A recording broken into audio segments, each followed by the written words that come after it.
proud. Guys, week 10, start sits, Ravens, Dolphins. I see Bryan swimming around over there. Let's go, Brad. How we doing, baby?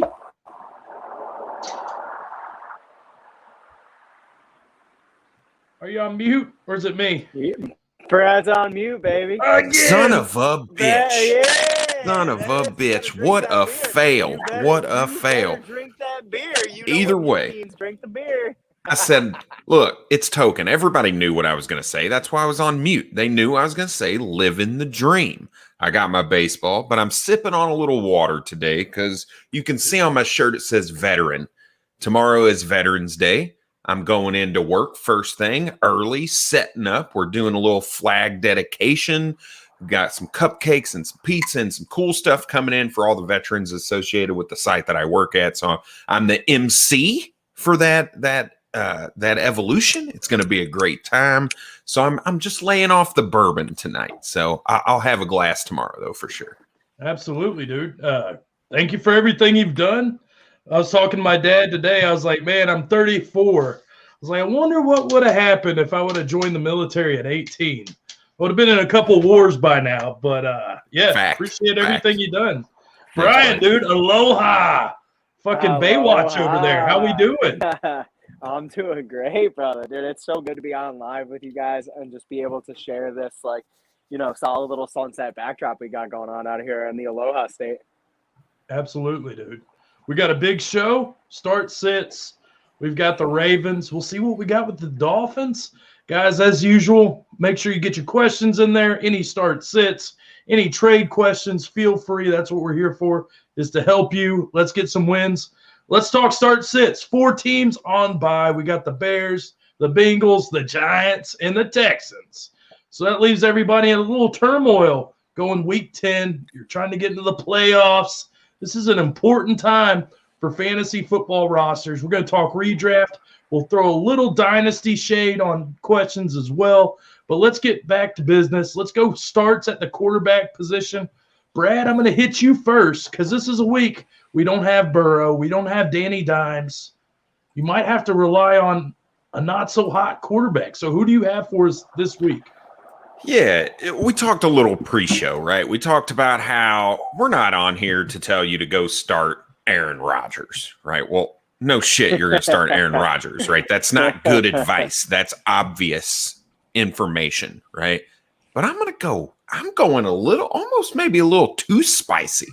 I'm going to go Teddy Two Gloves, Teddy Bridgewater, quarterback for the Denver Broncos, going up against a fairly decent Philadelphia Eagles secondary. But here's the deal. Outside of Darius Slay, Avonte Maddox has been okay, but they don't really have anybody else. And I'm telling you what, Darius Slay is going to see a lot of Courtland Sutton. But you know who the real guy is in that offense now? It's going to be Jerry Jeudy, and I think this is a game where Jerry Jeudy eats. He's an obvious start. He's not going to be my start of the week at the wide receiver position because he's kind of a smash play in your lineup to begin with. But I think Jerry Jeudy's going to eat. I think between Alberto or Noah Fant, however the health situation lands with those 2 tight ends, I think they're going to come to play. I think they're going to have Teddy's going to have a nice game. Teddy's been very solid. He's been able to give you serviceable weeks, even against really tough defenses. And look, the Philadelphia Eagles, the last 4 weeks, they've given up an average of over 20 points a game to the quarterback position. So I think it's going to continue a little bit because Teddy's safe with the ball and he's got a full complement of weapons. Absolutely. Healthy weapons.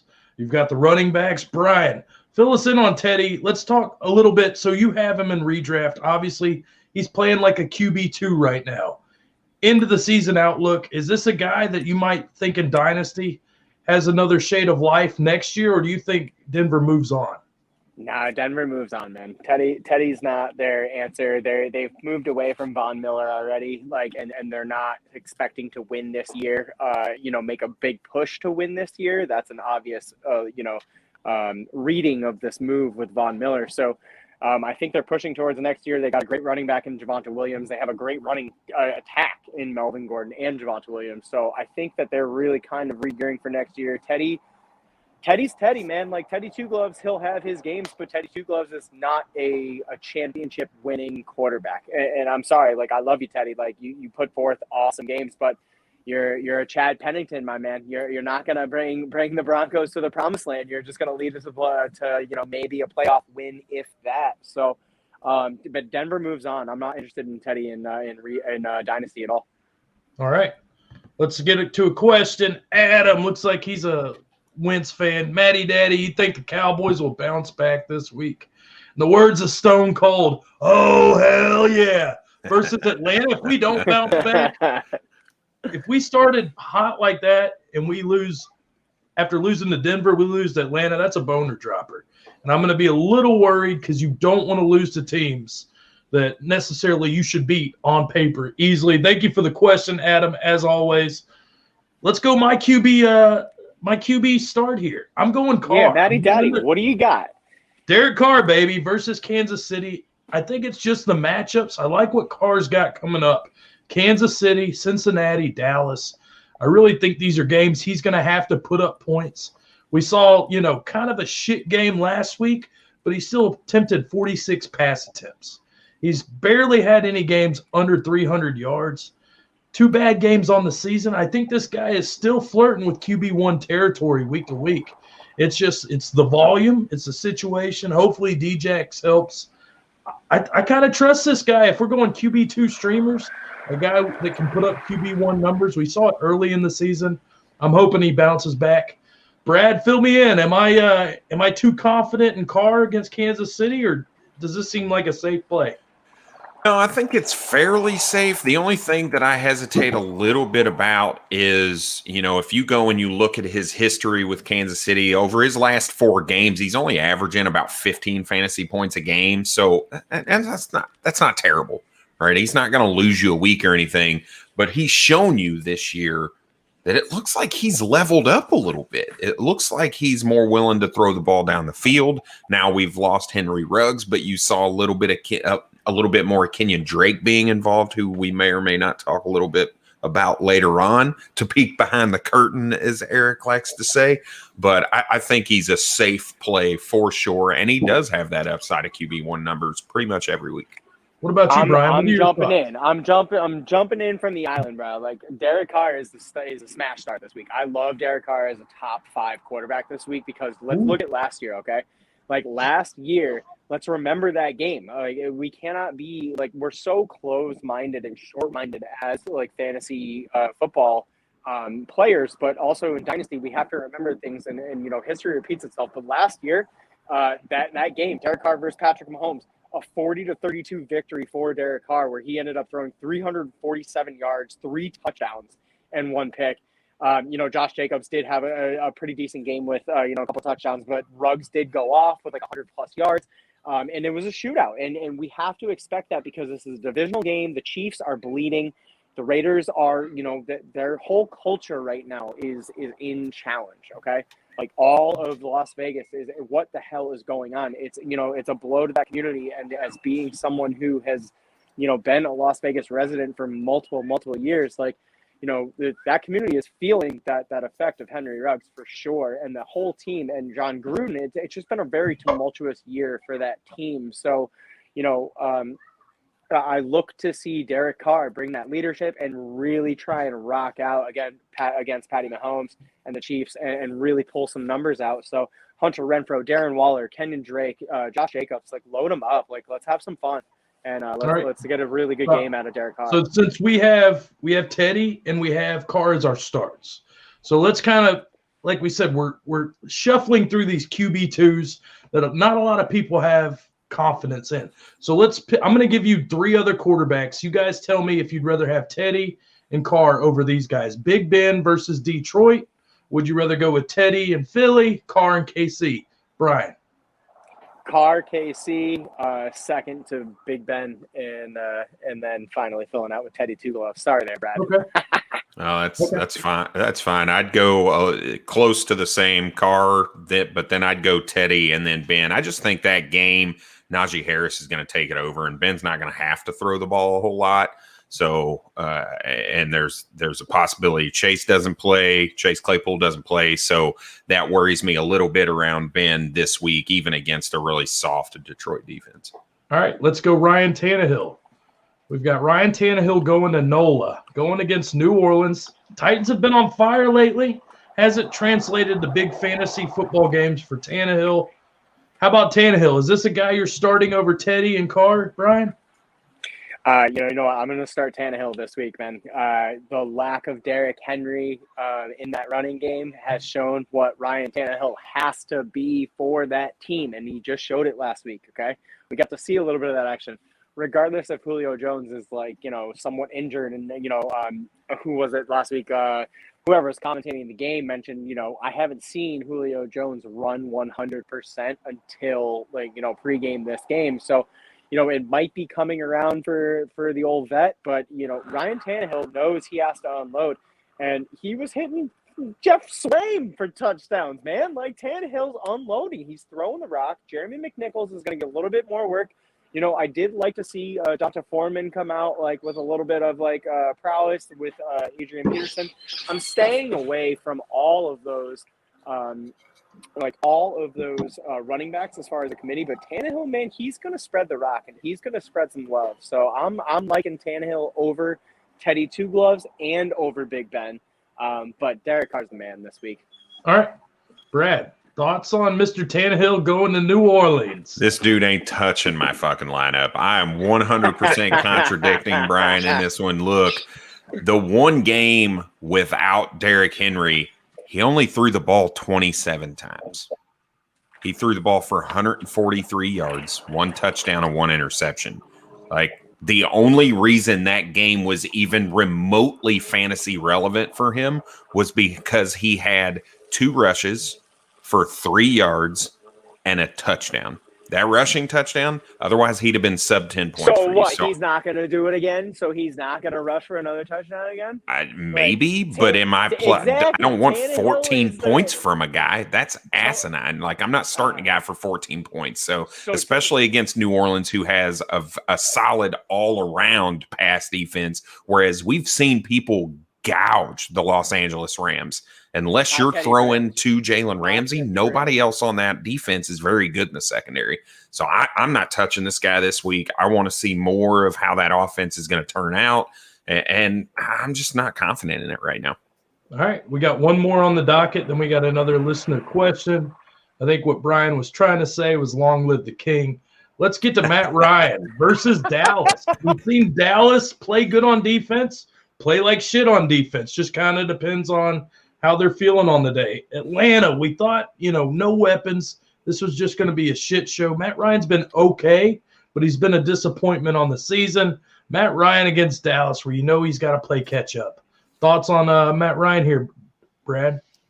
I think I'd be willing to plug him in a lineup this week. You know, you saw him. Everybody was a little worried with Calvin Ridley and his mental health issues being out. You know, what's Matt Ryan going to look like? He's throwing to Zacchaeus and Russell Gage and Kyle Pitts and Hayden Hurst. Like, how's this going to kind of work out?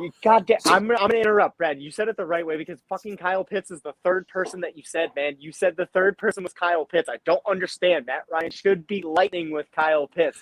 Like, what is going on, man? Like, I mean, he looked. Zacchaeus first, man. What's crazy is we hate on this guy, and he's QB 16, where he always finishes like QB 12 or 13. So here comes Matt Ryan again, Mr. Consistency. Well, and I think that's a possibility. You look at 3 out of his last 4 games, he's thrown for over 330 yards and at least 2 touchdowns.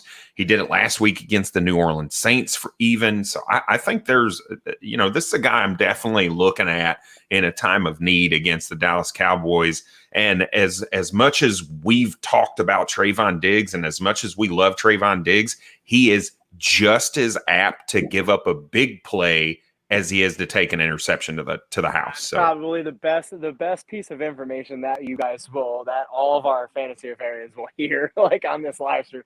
Trayvon Diggs is just as fucking apt of giving up a huge play as he is going to pick back to the house. So, yeah, all day with that. All right, let's get to some questions real quick, guys, and we'll move on. We got Adam here asking about Stafford's ankle. We know he's going up against San Francisco. Any cause for concern here? This guy's been a top, 3 or 4 quarterback on the year. You still firing up Stafford, correct, Brian? No, I'm Stafford all day, but the little twist in your question there, Adam, is going to be for Brad the Bourbon Dude missing out on Bourbon Night. Are you starting Teddy Two Gloves over our guy's staff with a possible injury? Nah, yeah, I ain't drunk enough for that. Yeah, it's Stafford over Teddy Bridgewater. Let's not get too crazy here. No, you got to start your studs. I think that's kind of the rule of thumb. Start Stafford without hesitation, Adam. Let's keep it going. We got Miss Bird Gang. What's up? What's up? Glad to have you. Justin, always coming here with the trade questions every single week. Love the mellow picture per usual. Traded away DJ Moore, who's, I believe he's high-end QB or wide receiver 2 on the season. Wait, did you just say wide receiver 2? Oh, Andy might be. Andy, did you hear that? Wide receiver 2. I gotta look it up making now. sure. Yeah. I was just making sure that's where we were at. Let me check my notes. He is definitely it depends on 11, on PPR versus half point PPR. Yeah. But He's looking at a guy who 11, hasn't topped 11 to 75 yards 15. in the last 5 weeks, so I'm not really too excited about him. Absolutely. So you've got Devontae Smith, just had that big game last week. Now he's sitting there going up against Denver, and you've got Julio Jones going against Nola. So not the best matchups necessarily, but still not bad for a 2-for-1 here. Thoughts, Brad? Yeah, this is tough. This is a really tough question because from a dynasty perspective, I want Devonta Smith, but I don't dislike DJ Moore either. We've seen what he could do when we've got any decent quarterback play for the first 4 weeks of the season before Sam Darnold turned back into normal Sam Darnold, I guess. But I don't know that I could move him. I could not. I would in Dynasty. I'm not doing that. I'm not moving DJ Moore for Devonta Smith and Julio. In redraft, I'd probably be more apt to do it right now, especially looking at whatever the quarterback situation is going to be in Carolina with Sam Darnold being out. So I think you're going to get decent production from Devonta Smith moving forward because of the solidification of Jalen Hurts and that offense a little bit. And you saw what he could do last week. And then Julio is that flyer, right? A guy that you can plug into your flex that may give you a huge week, but he could also kill you in a week. So, all right, I can dig it. Yeah, Mattydaddy. I mean, I want to ask you though, because I have to tend to agree with Brad as far as the dynasty value. I mean, Julio looks like he's hit his cliff. But redraft is kind of interesting. So, what do you think, Matty? Where are you at on that trade? Yeah, I'm going Devontae Smith and Julio. To me, that's 2 guys. I can play Julio if the matchup's right. Henry's not coming back anytime soon. So if I have to flex Julio, I feel confident in wide receiver 2. Hopefully production in the future. We'll see. He hasn't been fully healthy. Devontae Smith just made me look like a fool last week after having these smash matchups. He comes out and eats the cake last week. So, yeah, I mean, Devontae Smith should be a stud. So to me, he's got just as much upside with Jalen Hurts as, DJ Moore has with PJ Walker. I love it. Gotta love it. That's it's going, baby. Let's pivot back to that Stafford question. So say you're the Stafford owner. Obviously, we're not going Bridgewater over Stafford. Do you make this kind of move in redraft? You've got Stafford starting. Jimmy G is on waivers. He is a backup QB because of Monday Night Football. Are you willing to drop a Darrell Williams or a Dalton Schultz, his tight end 2, if I'm reading that correctly? Always in redraft. I'm always excuse me. Always dropping a tight end 2. If I have a solidified tight end 1, even if it's tight end 6, 7, or 8, but if they're just if I can expect 8 to 12 points from them, and you have a tight end 2 that's just super questionable, that redraft, it's not valuable to hold those positions like that. So yeah, I'm going to go ahead and take that security blanket because of the Monday Night Football game. How far are we out from Clyde Edwards-Helaire? Is he coming back anytime soon? He's designated to return. Oh, perfect. Like he's designated to return, but it's very. I mean, I'm not dropping Williams over a tight end too, like because it's running backs, man. Anything can happen, and the He's got positional Pitts as his value tight of end running one, backs. so No, you're fine. Get rid of Schultz and get your security blanket and Garoppolo on Monday night. I love it. No. Yeah, no. There's no fucking way I'm dropping Dalton Schultz. That is not happening. I mean, this guy's tight end 6 on the year. He's getting consistent targets, 7+ on average. Like this is a guy. Can we trade Dalton Schultz? Like let's put that. I mean, you could try. I mean, that's not really the question. So it's not really the question though, right? In a vacuum, I'm starting Stafford, right, and I'm not dropping Darrell Williams or Dalton Schultz. I don't give a shit about Jimmy Garoppolo, mainly because there's a chance that dude doesn't even start this week. Like, you haven't even gotten a straight answer from Kyle Shanahan about that yet. So there's no way that I'm making this move right now. I mean, it's not even close. Yeah, I can dig it. Justin, make sure you're subscribed to our YouTube channel, please. Hitting you back with all these answers. He's got Hill, he's got Jefferson. Obviously, this is like a 10-man league. We've got, both of them are on fire and wide receiver ones.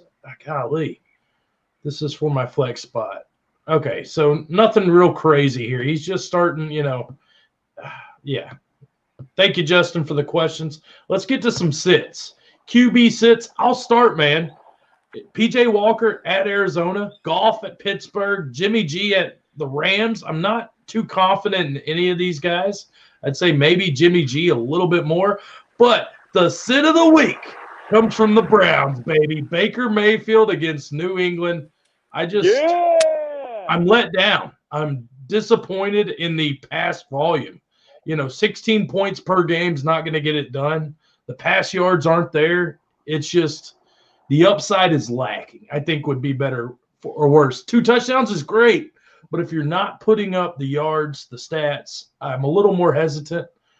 But in a week like this, what is Baker on the year? He's not doing great. So I'm hoping for a bounce back, but right now I think you got to sit him, especially against New England. Brad, am I wrong here? Is this just – we saw last week, we saw how involved the run game is.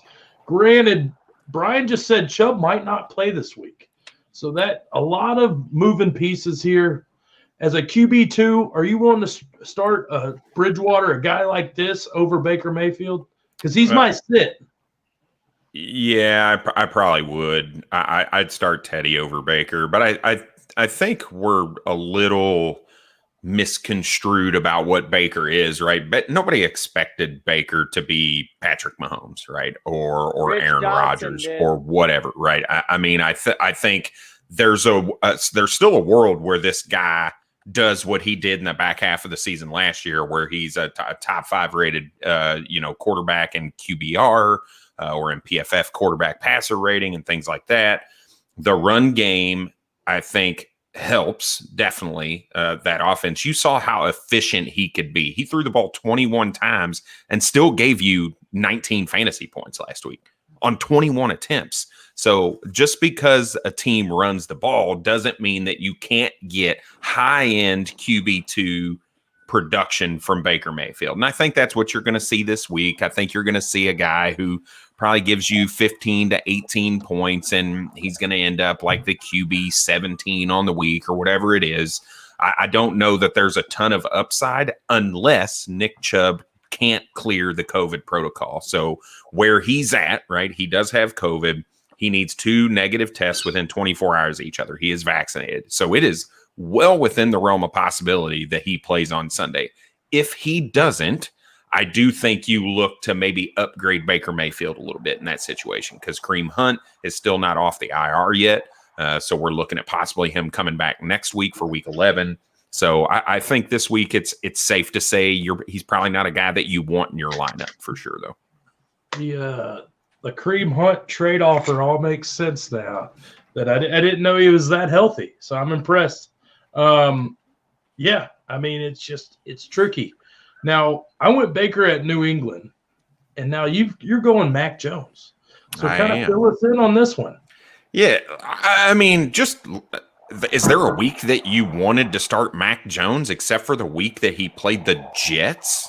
I mean, no. I mean, if you started him, you're not happy because he's given you 15 points here, 6 points here, 8 points here, 11 points here, 11 points there, 5 points here. Like, it's not a guy you want in your lineup. But I think the problem is people are following that hype. I see a lot of people talking about Mac Jones right now. A lot of people in the fantasy community. Don't bite that. Yes, they're 5-4. They've got a winning record. They're in the hunt for the playoffs. He's looked decent as a rookie. I would not say he's looked good, but he's looked decent as a rookie quarterback.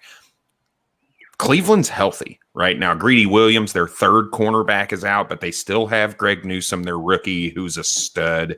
Denzel Ward, who is an absolute man and made look. I was loving that game against the Bengals last week because he took Jamar Chase out of that game. I mean, he really did. Now, Jamar Chase had a couple opportunities that he should have capitalized on, and he just didn't. But I love this Cleveland Browns defense now that it's healthy. And I think the pass rush is going to be something that startles Mac Jones a little bit. And especially when the back end is as good as it is, I think it's going to be a really rough day for Mac. Can I ask you a question, Brad? Because there are rumors circulating that this gentleman will be a Patriot before long. No. So does that change the fantasy redraft value of a Mac Jones, of a Odell? If he is on the Patriots, do you see him maybe putting up wide receiver 2 production, which everybody is kind of expecting wherever he goes? They just think he's going to be this wide receiver 1 or wide receiver. I'd say wide receiver 2. So do you have, if it is the Patriots, it is Mac Jones, could you see Odell putting up wide receiver 2 numbers, or do you think this is maybe, far-fetched at this point? I think it's far-fetched, and here's why. It has nothing to do with Odell Beckham and his capabilities, right? If you watch Odell Beckham in his tenure with the Browns this season, while healthy, he's getting open. I mean, he's open. He looks good on the field, but here's the deal. Mac Jones is a rookie. Mac Jones is not only a rookie, but he's a rookie who has had no timing and no practice time with Odell.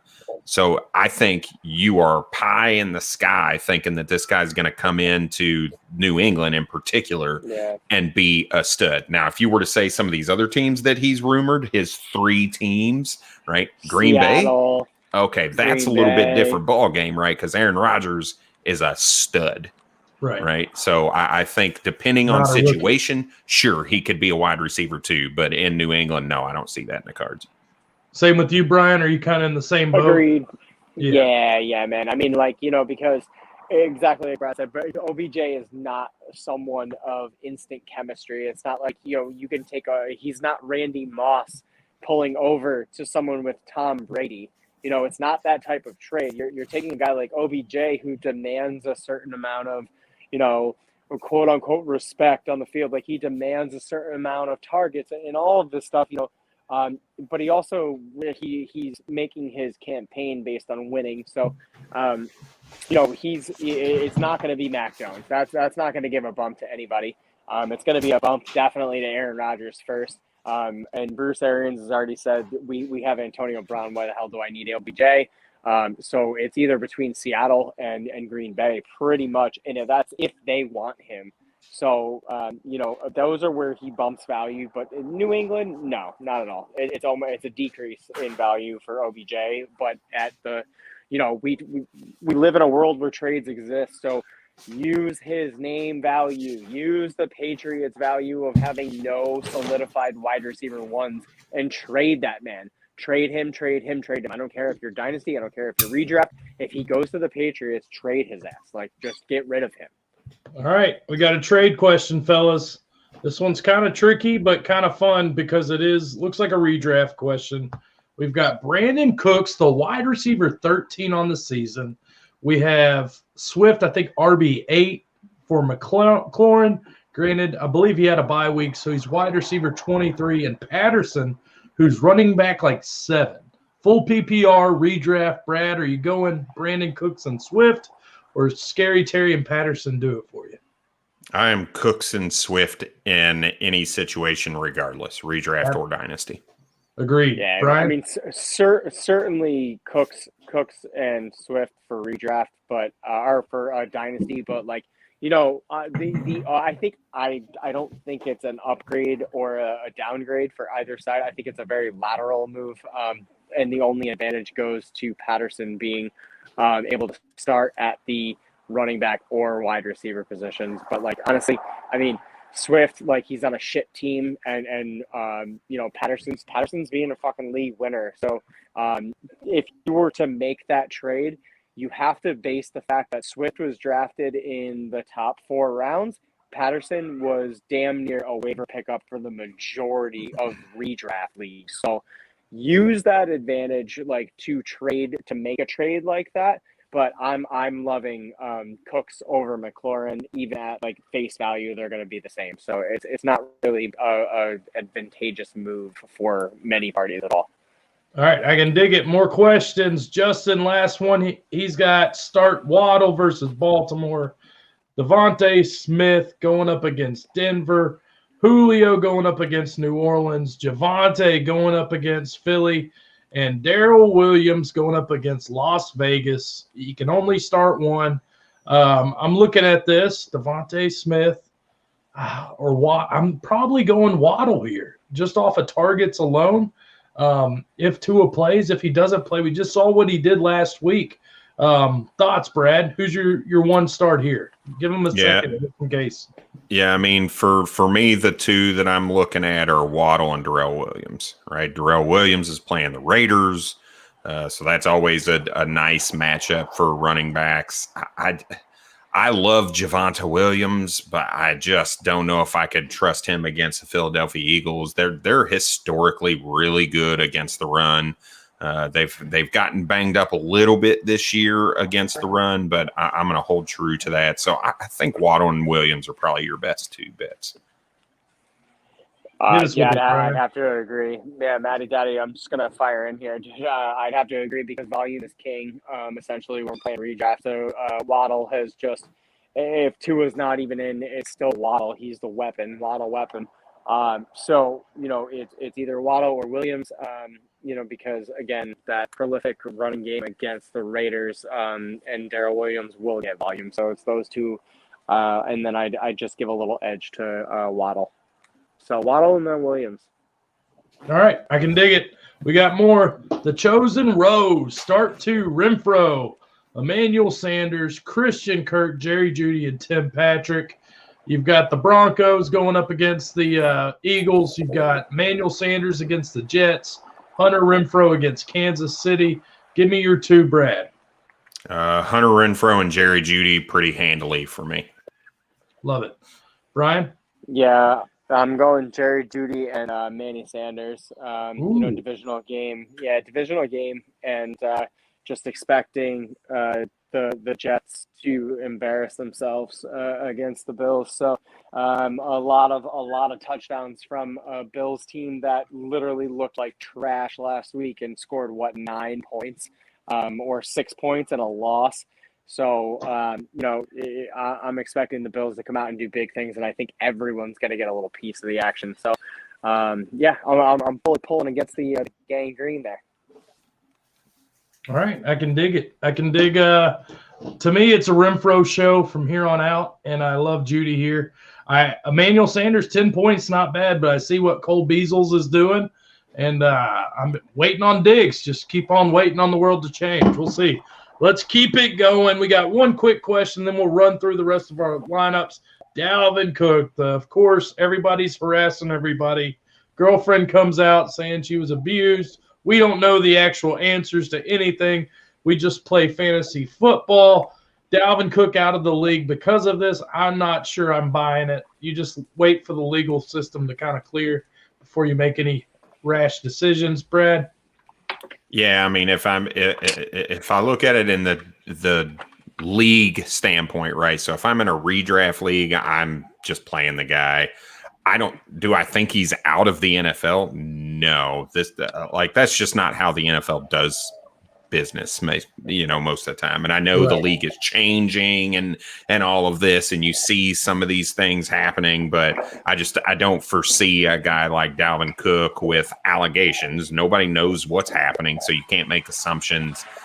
So I don't believe he's going to be out of the NFL. And if I'm in a dynasty league, I'm holding. I'm not selling this guy low right now. Dynasty, Brian, what are you doing with Dalvin Cook?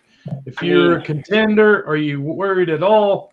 Obviously, nobody's giving you a Najee Harris or DeAndre Swift for him. What are you doing? Nah, I'm not, because first of all, when you're talking about dynasty and you're talking about Dalvin Cook, you're talking about multiple first-round picks. You're talking about a young guy like you just mentioned, DeAndre Swift, and nobody's making that move right now for Dalvin Cook with these allegations in the air. So let's be real. You're not going to be able to get rid of him at the value at which you should expect to get returned. So that's not going to happen. Incoming Brad, James Conner offer. Go. James Conner. Oh my God. We're talking dynasty. Get out of here. The league leader in touchdowns. Somebody as we That's exactly how you should preface that. The league leading touchdown guy. Yeah, let's keep it going, guys. We need to fly through these. RB start. Brad, hit us with it, baby. Dude, look, I like going out on a limb, and I'm going out on a limb on a guy that I liked preseason. A guy who played for the Arizona Cardinals, was entering free agency. It's like his third contract, but I said, you know what? I just like the talent. I like the ability of him to go into a situation and do what he's good at, and that's Kenyon Drake, running back for the Las Vegas Raiders. You've seen the last 3 weeks since Rich Pisaccia has taken over. He scored 21 fantasy points against Denver. He scored 15 fantasy points against Philly and 15 fantasy points against the Giants. You're seeing him get touchdowns, so he's getting high-value touches in the red zone. And you saw last week he got that receiving work that we all know and love for him to be able to get. And I think there may be a little changing of the guard now that the fact they don't have that field stretcher in Henry Ruggs. Look, I know they signed Deshaun Jackson. I get it. Look, he's too fucking old. Like, I don't buy it. Yes, you saw him get a deep touchdown from Matt Stafford. I think it was week 1, maybe. And then they released him because I just don't think it's there. So, and you're going to need some rapport with Derek Carr and all that. So I think Kenyon Drake is going to be the benefactor of some of those dump offs. They're still going to utilize Darren Waller and Bryan Edwards. So I love Kenyon Drake this week against Kansas City. Pretty porous defense to begin with. Woo! Sounds like you're just starting any of your Raiders against Kansas City because they're going to have to either put points on the board or get beat. We've seen Kansas City's defense suck ass. So, Brian, I mean, you got to, in this RB2 wasteland, Drake can't be too bad of a start here, right? Dude, he took it from me, man. If I was pissed, that's it, man. We all remember last year, BryanGM riding Kenyon Drake, and then really pulling for him as my dude. Obviously that didn't quite. It almost were. I mean, it was RB 16, right? RB 14 or 15, 16, and 14, depending on PPR and half PPR. But I completely agree with you, Brad. The changing of the guard is here. There's going to be plenty of dump-off passes. There is not that deep field stretcher. Deshaun Jackson would have stayed on the Rams because if Matt Stafford can't make Deshaun Jackson, then Derek Carr certainly is going to make Deshaun Jackson. So, Kenyon Drake is going to be on the high-end value of all of these great opportunity carries and passes and stuff like that. So, Kenyon Drake is my smash RB2 start of the week. I can dig it, sucker. Let's keep it going. RB starts the Mattydaddy. Granted, this is a Zach Moss thing. If he's ruled out with the concussion, obviously I'm making this move. If he's not, I'm backpedaling fast. Got to go with Devin Singletary, the machine. We're talking the Jets here, guys. They let runners do whatever the fuck they want. RB's 12 runners with at least 15 points, 5 with over 20. If Singletary's the only show in town, yeah, Breida will get a little work. McKenzie, sure. But I'm starting Devin Singletary. If I'm looking for RB2 numbers in you don't have Monty this week. You don't have Herbert. You don't have Mixon. You don't have Booker. It's crazy to say that. You don't have these RBs that you could use. I'm looking for an RB2 that will probably get the work. We just saw Sean McDermott say, we got to be less one-dimensional. We can't play like we played against the Jags. So let's get the RB some work. Let's get him involved. Singletary, when he's on the field and he gets the workload, he's not that bad. This is a 1 week kind of thing. I'm starting Singletary if Moss is out. Asterisk. Brad, thoughts on Singletary here? I'm going to go drain the main vein. Might take me more than a minute because I sit down. So give me 1 second. I've always liked Devin Singletary. It's a guy who has always had a very good yards per carry. His knock is he's kind of slow, and I get it. He's undersized, and people want to talk about that. But look, when he touches the ball, he's pretty damn good on the field. The problem is Buffalo just doesn't give the ball to their running backs very often. So then you look at, okay, well, can he be that pass catcher, right? He got 50 targets last year.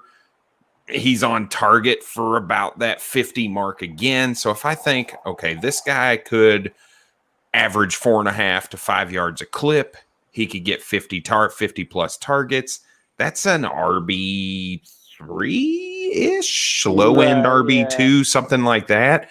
He's going to need touchdowns, right? And the problem with Buffalo running backs is nobody gets rushing touchdowns if they're not Josh Allen. Like, it's just not it's not how they run. Now, we have seen Zach Moss get some of that touchdown work this season. What's he got? 3 or 4 touchdowns, I think, on the season. So let's see, 3 rushing touchdowns on the season thus far. So he's getting a little bit of that. But if he's gone, they're just going to rely on Josh Allen. They're not going to rely on Zach or on Devin Singletary to do that for him. Yeah, agreed. And it's, the Josh Allen effect that has been there for multiple years.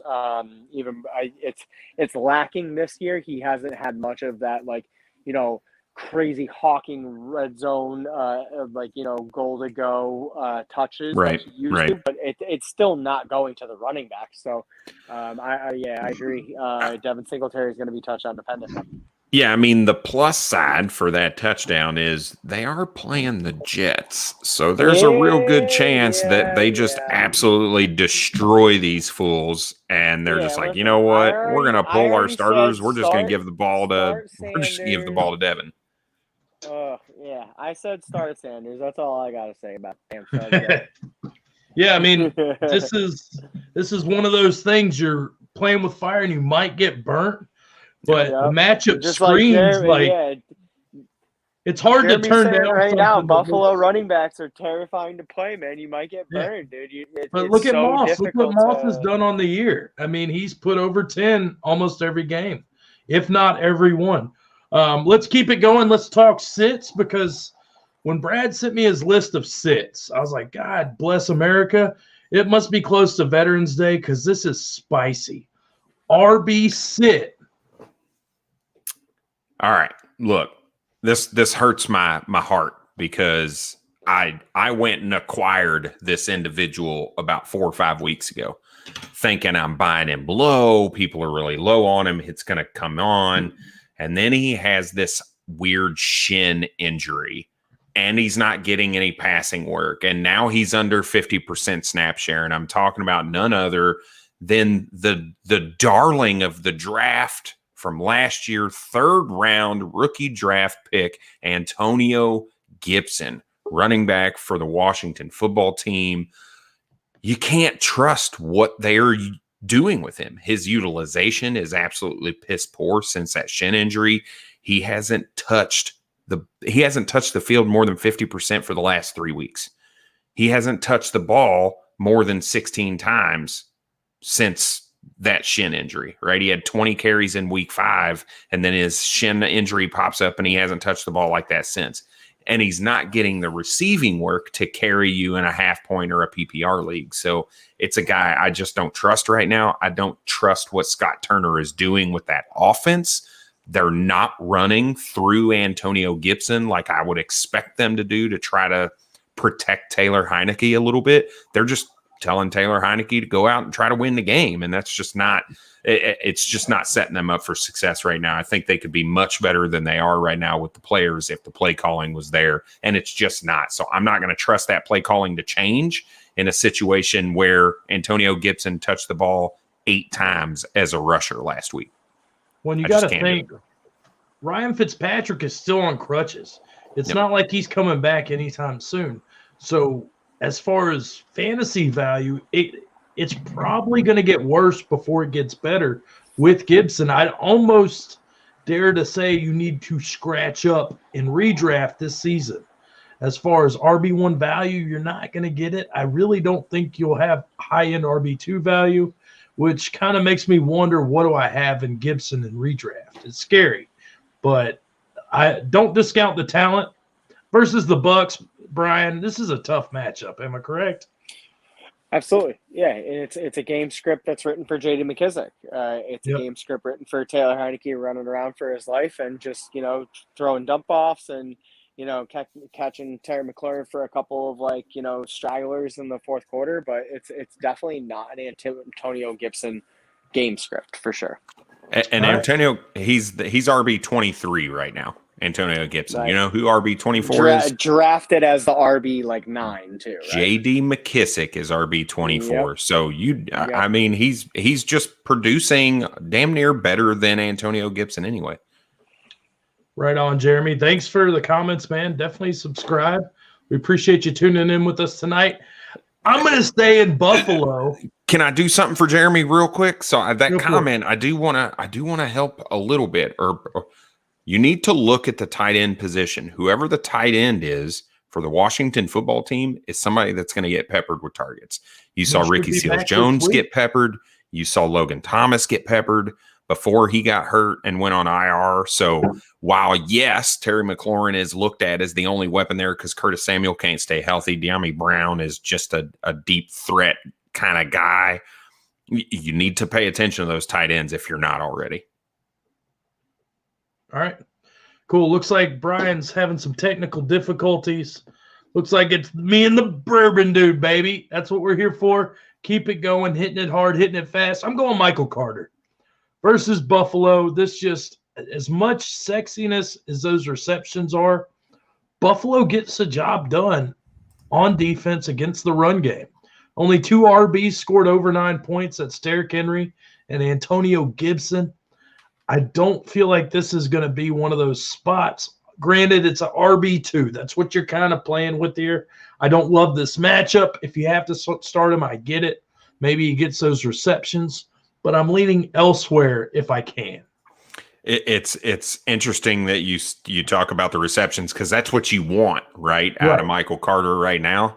The Buffalo Bills have only had the running back position, like their defense has only allowed 9 catches on the year to the running back position. So I love this sit. I love it. When you got to know the Jets, I mean, the Bills see how the Jets offense runs and they see these little dump offs. Obviously, they're going to try to capitalize on shutting him down. He's not a problem in the run game. He's not putting up great yards per carry. Yep. It's these dump off passes. He gets, 5 for 80 yards that are going to hurt you, at least in fantasy. Let's see. We got Jeremy with another question. I'm playing a weird NFT form of fantasy football, so the Washington tight ends are not worth the price they cost in the game I'm doing. The wide receivers are so cheap, but they never get thrown to. Absolutely. Yep. Wide receiver 3 for, Washington in some games is only 5 points. But if he's not putting up points, what good is it to play a cheap card if you're not getting the production? Yeah, I don't know if this is weekly, you reset and kind of choose or whatnot, but I would pay attention to Curtis Samuel, right? And whatever the price of that wide receiver 2 position in Washington is, because once he's healthy, the guy's electric and he can get open anywhere on the field. So he's a guy I think you might be able to get cheap. But I would wait until you see a game from him where he stays healthy and how they're going to fit him into the offense. It's just kind of a weird thing with Washington's offense. because Scott Turner is not good right now. Last year, they were the number one, like top. I wouldn't say number one, but I'm almost certain they threw the ball more than anybody almost. So it's just weird to see this like different dynamic and just kind of the way I'd almost say they've shit the bed. Let's keep it going. Yep. We got receivers real quick. I'll go with my start first. We've talked about him previously. I went Hunter Renfrow here versus the Chiefs. 8 targets, 4 of the last 5. 1 game under 10 points, and he's got a bunch of high-powered matchups. I like what he's doing in the slot. I like that they're leaning on him a little more. Granted, I'm not expecting wide receiver 1 numbers, but to me, he's kind of fitting that Cole Beasley role, and I could see him start getting used a little bit more just with these matchups moving forward. I think he could be a safe wide receiver too. I think he's wide receiver 30 on the season. So just consistency, and sometimes that's what you want in your flex position. Hunter Renfrow, is this a bad start here? Because this is a guy who's been consistent. I'm not letting you – if he shits the bed, it's not expected. So, and I don't think I don't think it's possible for him to shit the bed, right? You're not starting Hunter Renfrow because you think he can get you 30 fantasy points. He's not a Deshaun Jackson that's going to get an 80-yard touchdown that gives you now a 50-plus yard touchdown bonus and all this, and you get 18 points off 1 catch. He's a guy who's going to get 9 targets, and he's going to catch 6 of them for 50 yards, and he's going to give you 12 points. And that's what you're looking for out of some of these guys, right, is that floor so that you can assure that you're accumulating some amount of points, right? You need a good mix of floor and ceiling plays. You can't just roll out, and this pains me because I've got a team like this. You can't just roll out Marquise Brown and Mike Williams every week because it's just not – it's not going to work every week, right? So you need these floor plays to protect you from the ceiling plays. So I love Hunter Renfrow, especially, I mean, even when Henry Ruggs was healthy, he was still getting peppered with targets. So now those targets are still going to get dispersed a little bit, and I think Hunter Renfrow will continue to have that solid floor. As much as we kind of said Djax was a disappointment in LA, they did have Woods. They did have Cup. They used their RBs quite a bit out of the backfield. Is there any hope for Djax here in Oakland? Because we don't have Ruggs anymore. Bryan Edwards is I wouldn't say he's been a disappointment. We expect more. That's the biggest thing. I think he's still got it. I just haven't seen it. Djax, is there room in this receiving core to maybe make a couple good games? I mean, yes, but he's not a guy that I want on a redraft or a dynasty team. He's a guy I'd be willing to throw into a tournament in DFS or something like that, but he's not somebody I want on a fantasy team long-term. Yeah, because he's wide receiver 3, probably on the depth chart 4. So he's a cheap play in DFS if you're looking for that big game. All right. What are you trying to catch up there? I thought I had a sneeze coming, so I muted myself, and I always look at the light because it helps it go, and then it just magically went away. Speaking of Oz, wide receiver for Jacksonville here. Is it Marvin Jones? Is it LaVisca? Who is it? No, yeah, this is probably the spiciest or the dirtiest one out of all of them. It's Jamal Agnew. I mean, look, this guy is playing a ton of snaps. He's running a ton of routes.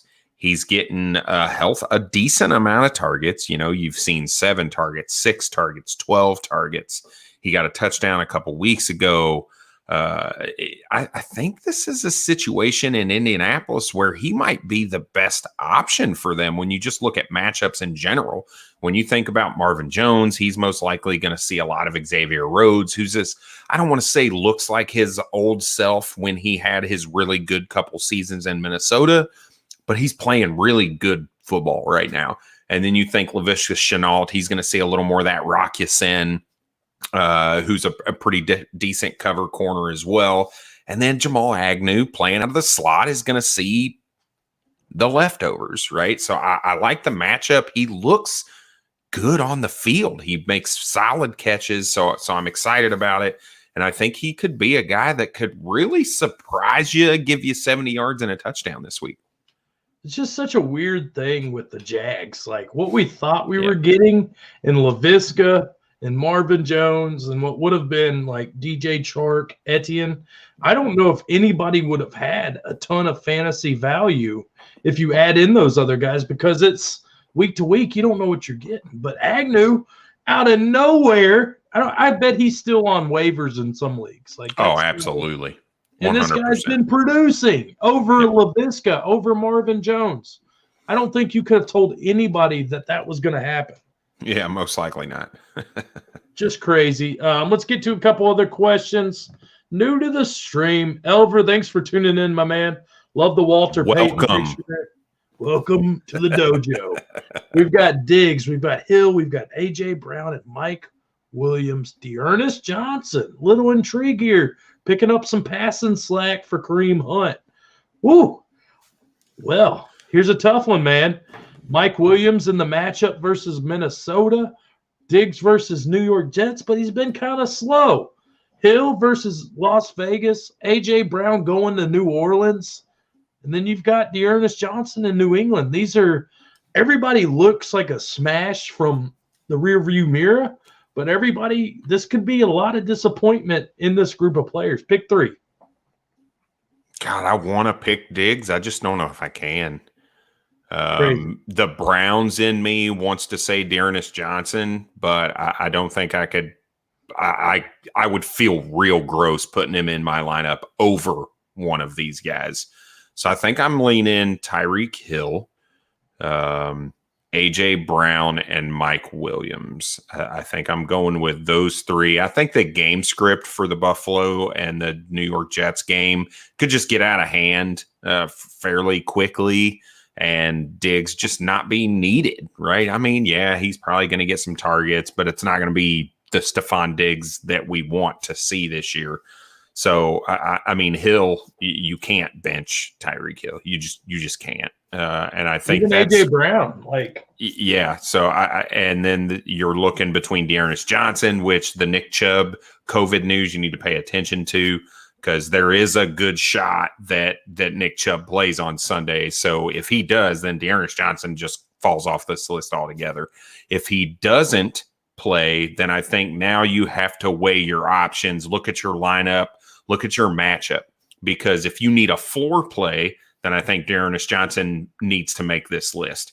If you're looking for an upside play, then obviously Mike Williams is the one that fits in there. So I would go Tyreek Hill and A.J. Brown, and then depending on what your matchup looks like and what you need and the Nick Chubb news, I would plug in Dearness Johnson for the floor or Mike Williams for the ceiling. I think that's what people are looking at right now. Is it seems like A.J. Brown, Hill's a no-brainer, but you have Mike Williams at wide receiver 14, Diggs at wide receiver 15. And they've seen what Mike Williams has done in these last couple games. They're probably getting a little discouraged. You've been discouraged about Diggs kind of all year at this point. I'd probably go Mike Williams too. If he burns me this week, then I'd probably be a little worried. But against Minnesota, I think that's a beatable defense. Like you said about Dearness Johnson, if Chubb isn't playing, I'm smash starting Dearness Johnson. Elver, thank you for the question. Please subscribe to our channel. Feel free to hit us up anytime with your start sits, questions like that. Jeremy says, yep, Vegas wide receiver 4 on NFT draft. I believe that's a 6-point card. If you're playing with 135-point max, that's definitely like your low-end DFS volume right there. So not a bad play when you've got Kansas City, Cincinnati, Dallas. Appreciate your question. We've hit receivers, tight ends, like you mentioned earlier, Logan Thomas versus Tampa Bay. Higbee hasn't been sexy all year playing San Francisco. Conklin's got a good matchup with the Chargers, who don't play great against the tight end. And who in the world would have thought we'd be talking about Dan Arnold again versus Indiana? I mean, geez, Louise, it's gross at tight end, man. I think you're starting your studs, and I mean, I kind of like Logan Thomas if he's healthy here against Tampa Bay. I think that's a great start with what he's done. Conklin's kind of winning me back with the way he's played. So I don't know here, but I just know tight end's gross.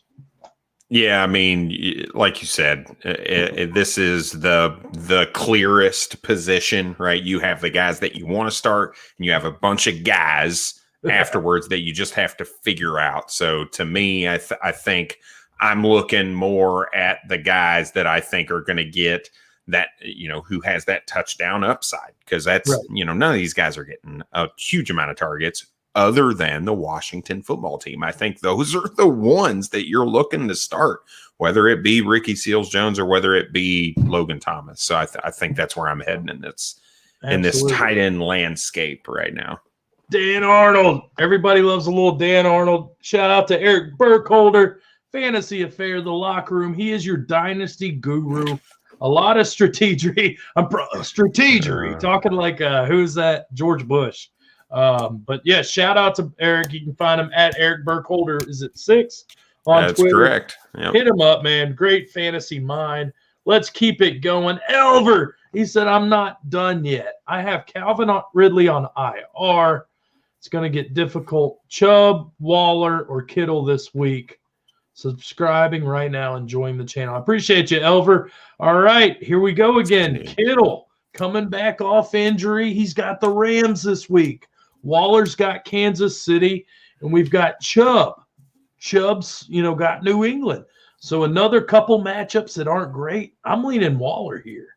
What are your thoughts, Brad? Because you do have Chubb against New England. He gets the workload. So do you value him over Waller? Kittle against the Rams? What do you got, baby? Man, yeah, the context here. Yeah, this is tough because I'm going to go Chubb, right? And so Kittle is off the list for me between these three. Oh, not Chubb, sure. Just Waller or Kittle. Okay, well, you just heard me say Kittle's off the list, so I guess I'm going Waller. Yeah. For me, Kittle's off the list because when I've got a guy like Waller and Kittle, both, which is awesome, surprising that you have both of these folks, I'm looking at, okay, who has the least amount of challenge for targets? And right now, Kittle, we've seen a little bit come from Ayuk the last couple weeks. Deebo Samuel is still the man that we've seen all year this year. And yes, we've seen Kittle get, his last week.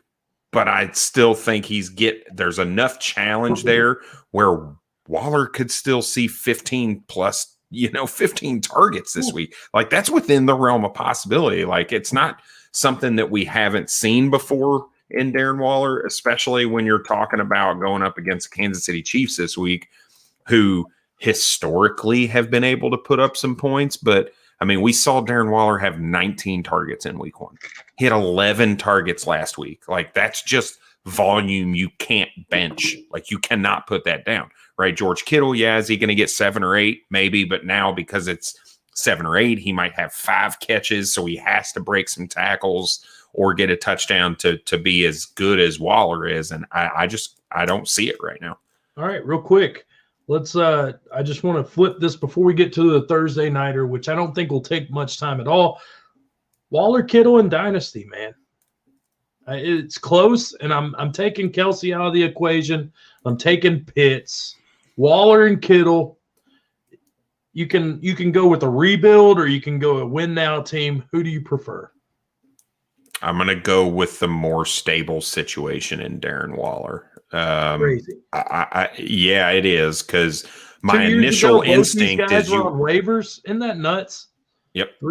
Just nuts. Yeah. When you initially asked, my head was like, oh my God, I had Kittle. I mean, there's probably 3 years difference. Let's see. Darren Waller's 29 and Kittle is, oh no, there's a year difference, 28. So yeah, it's even easier for me at that point looking at that.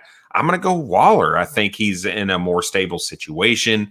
I am also, I'm going to caveat this, and I'm not hedging.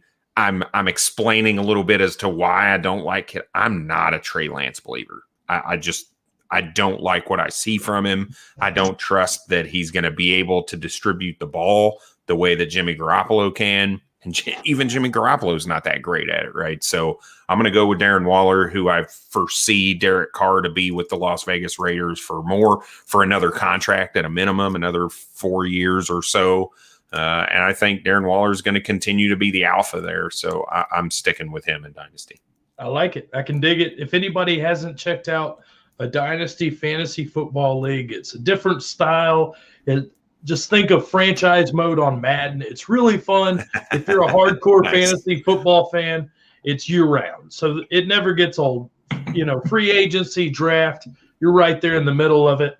Thanks, Elver, for the question. Eric, thanks, fellas. Thank you, buddy. We appreciate everything you do. Let's get to the Thursday night. You see the Ravens. You see the Dolphins. We've got the 6-2 Ravens. Whoa! Versus the Dolphins, 2-7. We've got the Ravens first place in the AFC North. The Dolphins fourth place in the AFC East. Dolphins were a playoff team last year, man. What the fuck is going on? Did they make? I think they made it. Did they not? I think they missed it. Right? They were a 10-16, but did make it. Right? Okay. Am I crazy? Maybe I just remember Tua running out of bounds on fourth down when he was literally like 6 inches from getting the first down. And for some reason, it feels like a playoff thing, but maybe it was. Baltimore's 7.5-point favorites. Do you see them covering that, Brad?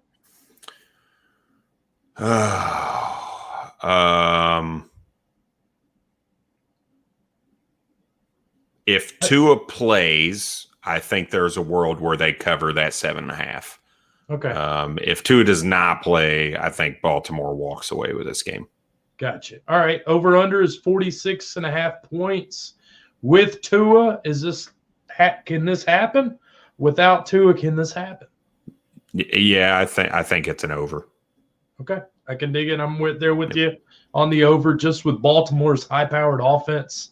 I don't know anybody that can really stop them. We just saw them barely squeak by with an overtime win versus the Vikings. Still put up 34 points, though. So that kind of maybe makes a little bit of an idea of this over-under. Lamar, QB3 on the season, 28 points per game. This is your smash start, 266, 3 touchdowns. Here's the number that kind of caught my eye, 21 rushes, 120 yards last week. Thoughts on Lamar, man? This guy's just crazy good. I mean, there's no question. I think you've seen him progress as a passer, which we talked a lot about in the offseason, right? Expecting to kind of see him. If you listen to all the Dynasty pods that we did off season, we talked a lot about how, we believe Lamar is a better passer and has shown signs of progressions in the back half of the season, which is why I loved Marquise Brown so much coming into the season. And we've seen him be a stud. We've seen Rashad Bateman get his and look good in limited production over the course of the last 3 weeks. So I think you're going to continue to see Lamar progress. They're going to continue to need to throw the ball about 30 times a game because they don't have a running back that they can really lean on like they were hoping to be able to do with J.K. Dobbins. And you're going to see Lamar Jackson, run the ball quite a bit. I don't know that the corners and the secondary in Miami are going to put Lamar in a situation where he needs to run the ball 20 plus times. So I don't see that happening, but I think he's got a good game regardless. They're so bad against like outside receivers, and this just setting the table for, some fireworks on Baltimore's side. Let's keep it at the QB position. Brissett, let's just say Tua's out. You're not desperation start Brissett. Are you on board at any point, or would you rather flex another position, a Julio Jones, somebody like that instead of a Brissett? Yeah, I mean, I would probably be okay putting him in a super flex position as my QB2 if I absolutely have he's literally my only option. He'd be 32 for me, right. I guess 28 because of the teams on by. It's like starting Davis Mills. It's not going to feel good, but maybe you get lucky. Tua, though, This was an interesting one because when we were talking starts, this was kind of your rough draft start of the week at quarterback. Fill us in why, if Tua plays, you could see some success. The Ravens secondary is just not that great, right? Everett is okay. Marlon Humphrey's solid. But outside of that, there's just a bunch of pieces. They've got a lot of injuries. I'm just not feeling it. I think Tua has shown pretty solid games as of late, and I'm okay with it. It's this gut feel I have about Tua right now. I was really worried about him early on. after the first few weeks of the season. But he started to come on just a little bit, right? He had a rough game against Buffalo. I get it. Most people have a rough game against Buffalo. I mean, shit, it was a 9-6 game last week with Jacksonville or whatever it was, 7-6, whatever the score was. But you've seen Tua play pretty well before that. He came in and threw for 330 yards and 2 touchdowns, followed that up with 290 yards and 4 touchdowns. So I think you can continue to see a little bit of growth from him. Devontae Parker is on an IR, which hurts a little bit. Will Fuller's still out. So now you're looking at Jalen Waddle, just continuous. And I think the guy that you see on the screen that we could probably pivot to next would be Miles the Gas Can, right? And where you think he is in this game. And I'll kick that over to you. Whew. This is a tough one because RB18 on the year. But when you look at the stat line for the season, 3.6 yards per carry, but he's getting the receiving work. You see other RBs not stay healthy. So it's tough here, man, because you've seen what was 20 for 34 and 6 for 26. So not great, but still RB2 numbers. To me, it's a desperation week. You've got to just kind of go with the workload and hope he gets it. If Tua's playing, I feel confident that I might get a touchdown out of Gaskin. I don't think you have better options at this point.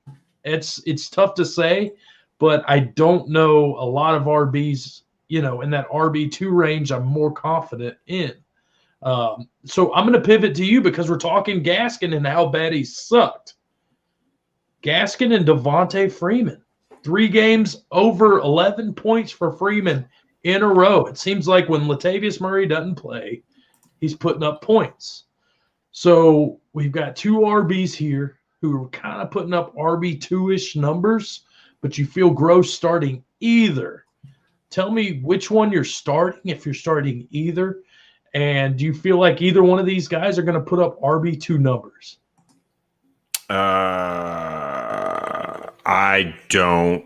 So neither one of these guys I want to start because I think they're touchdown dependent. If you don't get a touch, like I get it. Devonta Freeman the last 3 weeks has given you double-digit fantasy points, but he's basically needed a touchdown to do that because he's got a touchdown in all 3 of those games.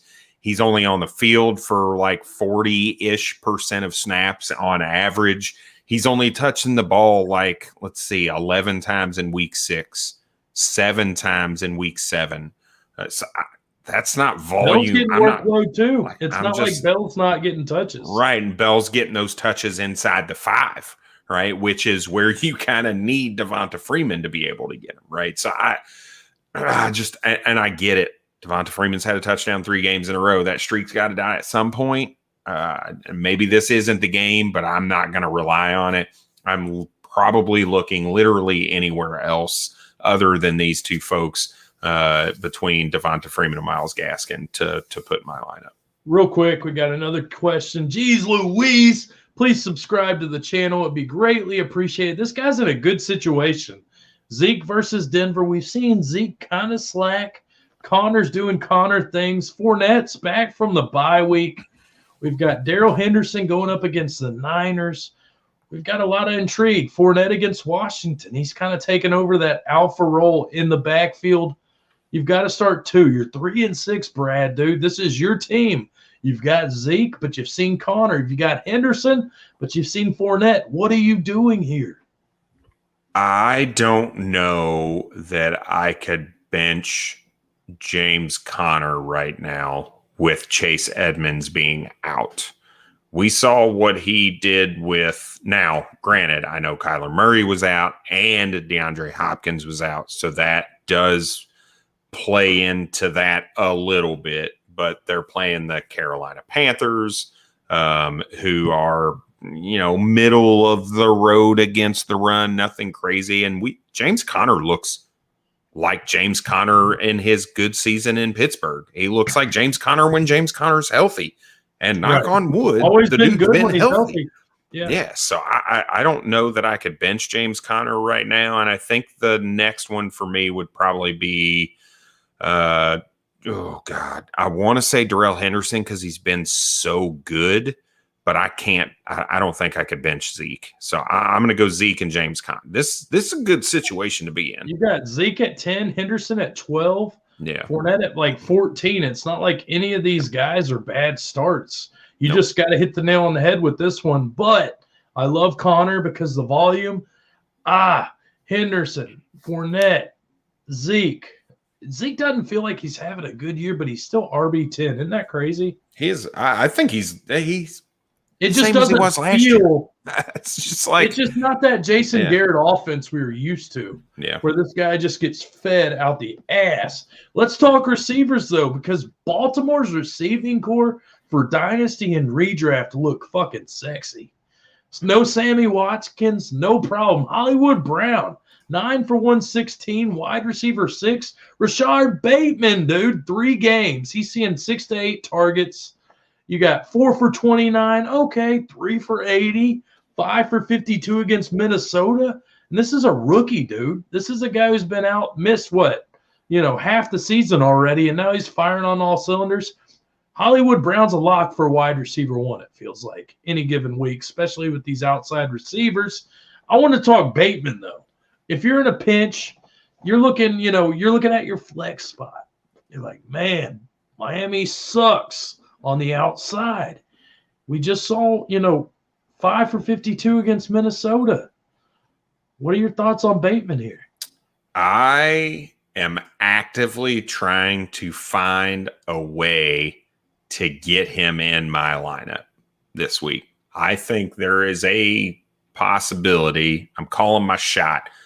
Rashad Bateman is getting he's getting 2 touchdowns. Sorry, double-digit touchdowns. Woo! Jesus Christ. I think he's getting 2 touchdowns. This straight up Pat Freiermuth type territory that we just saw on Monday night. I think he sees 2 touchdowns in this game. I think Baltimore is they're just good, and Rashad Bateman gives them that dynamic they didn't have yet. Hollywood Brown is going to continue to be Marquise Brown. So I'm finding ways to get this guy into my lineup because I think this is the game. I talk about my gut a lot, and I probably shouldn't because that's a terrible thing to do in fantasy football to necessarily chase your gut all the time. But that's where I'm at right now. Like Rashad Bateman, I just have this feeling you watch him he's progressed just in the 3 games that you've seen him play. He's looked good and he's looked better every game. And then you see him get 8 targets and you're like, oh yeah, give me some of that. And then he's going up against a trash ass fucking secondary that is Miami. Yes, he's getting it. He's getting his first NFL touchdown, and I believe he's getting his first 2 this week. Woo. Spicy, yeah. Hollywood Brown, Bateman against Miami, yes, please. Yep. I mean, I'm willing to go on a limb here and say, my Baltimore in general, I'm probably starting most of these guys. You'll see as we keep going. Let's flip-flop here. Wide receiver 24 on the season, 9 targets a game. No Tua last week. No problem. 8 for 83, 16 points from Mr. Jalen Waddle, dude. Jalen Waddle going up against Baltimore. Tough defense. Are we starting Jalen Waddle? Are we kind of a little hesitant here if we get Brissett again? Because people probably just saw this 8 for 83 with Brissett. They're like, all right, this guy's going to put up wide receiver 2 numbers. Is this maybe not the game to be so confident in Waddle, or are you smashing him?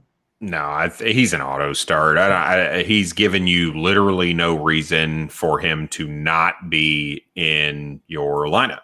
I mean, right. At all. And who else is there outside of him and Mike Gesicki right now? I was going to say, I went to look for Dolphin receivers and I couldn't find one. Matt Collins and his touchdown that he got last week. Like, I mean, I get it. I just don't. He's the one. He's the guy there. So I do. And you talk, right? We talked about Marlon Humphrey. And the one good corner and the one good secondary piece that the Baltimore Ravens have. He's an outside corner. Jalen Waddle's playing a huge swath of his targets are coming from the slot. Over 50% of his targets are coming from the slot.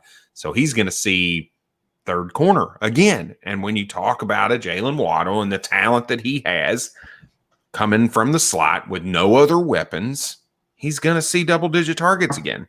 I mean, it's pretty much a given. I don't see a world where this guy sees less than 9 targets. And I think you could see upwards of 12 to 13. So that's a volume that you just can't pass up. When you did your rookie profiles, this off season, did you kind of see this coming, or are you kind of blown away by how good he's been? I literally had him in a tier of his own.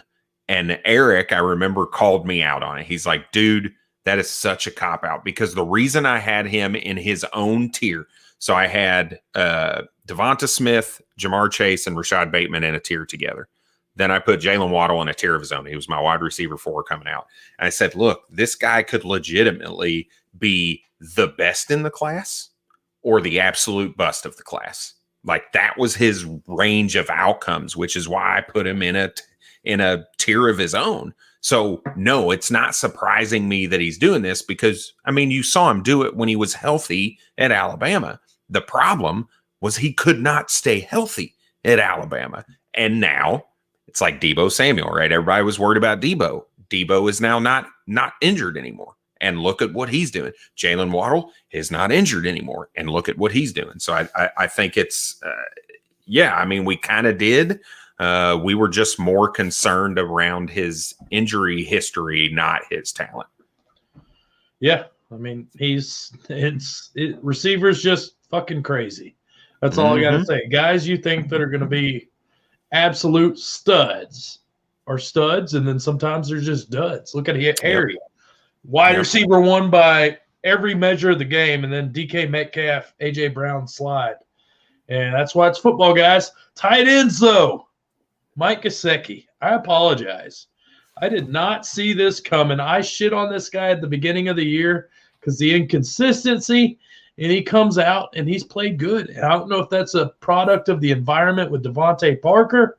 Something got lit under his ass, and he's playing good now. But tight end 3 on the season, no Devontae Parker. You got to start this guy at tight end, right? Yeah, I mean, the volume is king here, right? I mean, he's only got 2 touchdowns through the season. That's not enough to carry. He's carrying you on targets and yardage right now. So, right. And that's what the problem was when you think about last year, right?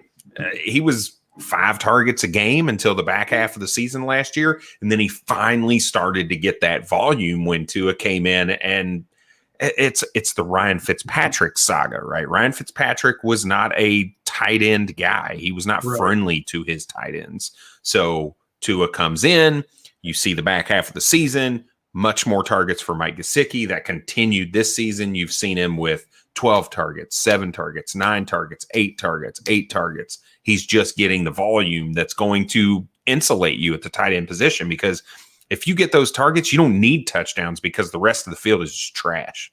So, yeah, I mean, it's tight ends. It sucks.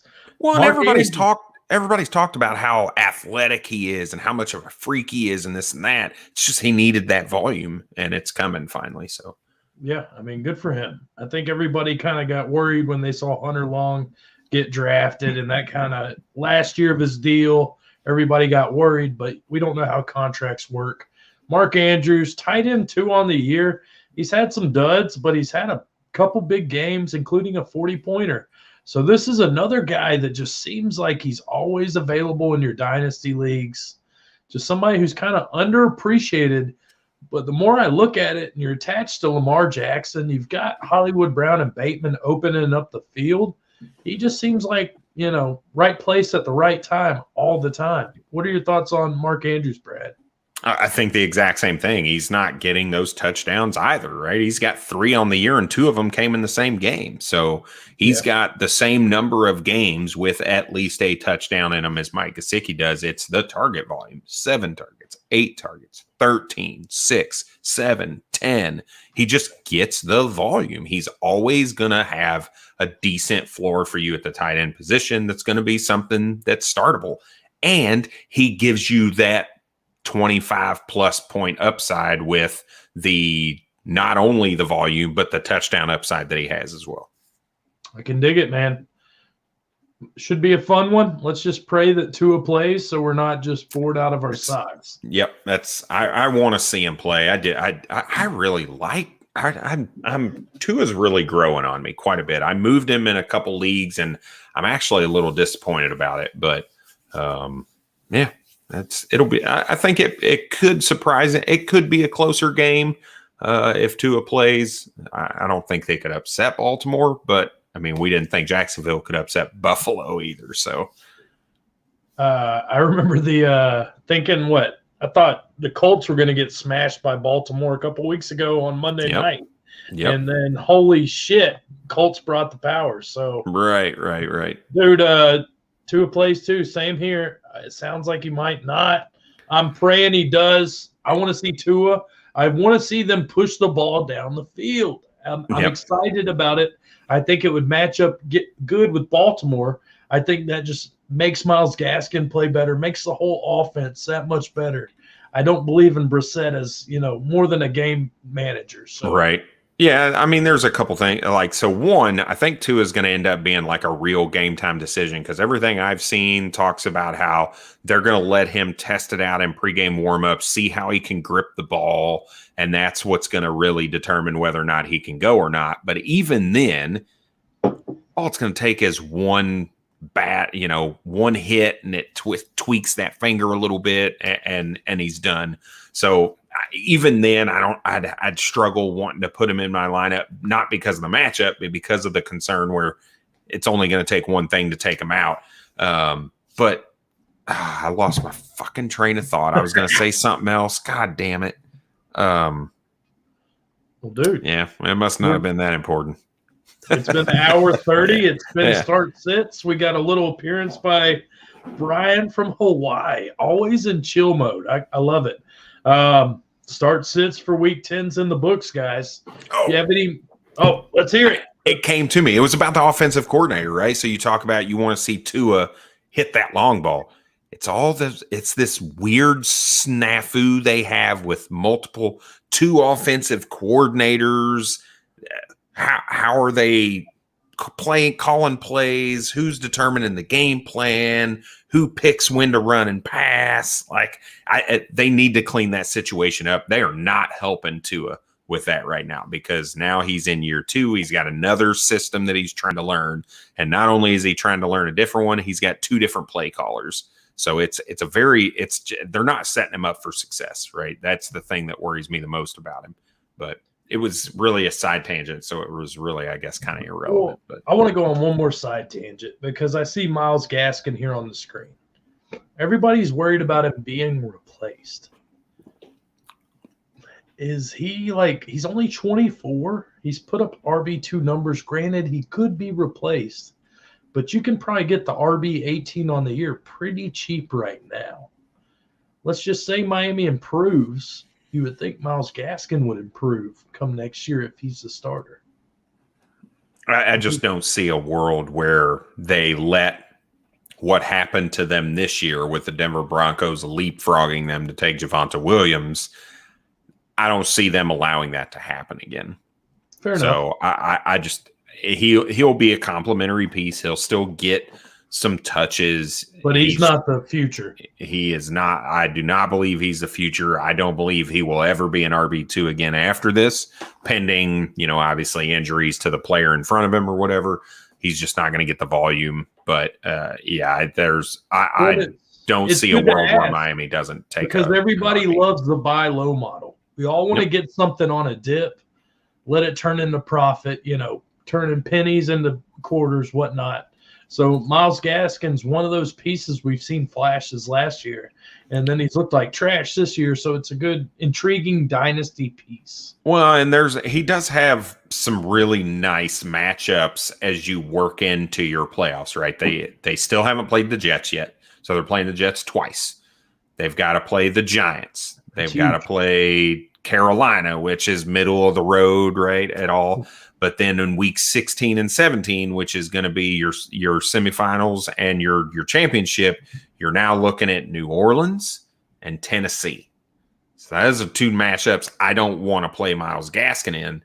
But the Jets and the Giants, Yeah, if Carolina, you get I'm probably okay with those. That's why you got to reach out and see what the value is. Find out redraft if he's worth more in redraft than dynasty, which I could see. But it's good to take calls. We're getting to that time where trades are pretty much going to be nonstop because people got to figure out if you're 3-6, what do you do? If you're RBs, if you got a choice between Fournette, Henderson, Connor, and Zeke, you're probably lacking somewhere else. So you got to make these calls. Brad, dude, happy Veterans Day, dude. I appreciate everything you've done. Appreciate it, buddy. Open up a can of whoop ass for America for however long. If anybody just has any questions for you, where can they find you? Hey, at FFBourbonDude on Twitter. Check me out on Facebook. We've got the Fantasy Football Facebook page. Just check us out, man. We got the website, fffair.com. Drop us a question at the bottom, Q&A. Hopefully we've got some YouTube content coming out for you here before too long. We're excited. So great night on YouTube. 10 new subscribers. We'll take it. Hell yeah. I appreciate all you guys that watched and dropped questions, comments. We appreciate you. Jeremy, big time. Good to see you from NFT. Anybody else, thank you for watching. We'll try to hit some more starts and sits as the week goes. I'm the Mattydaddy. This is Bourbon Dude. We're out of here. Later.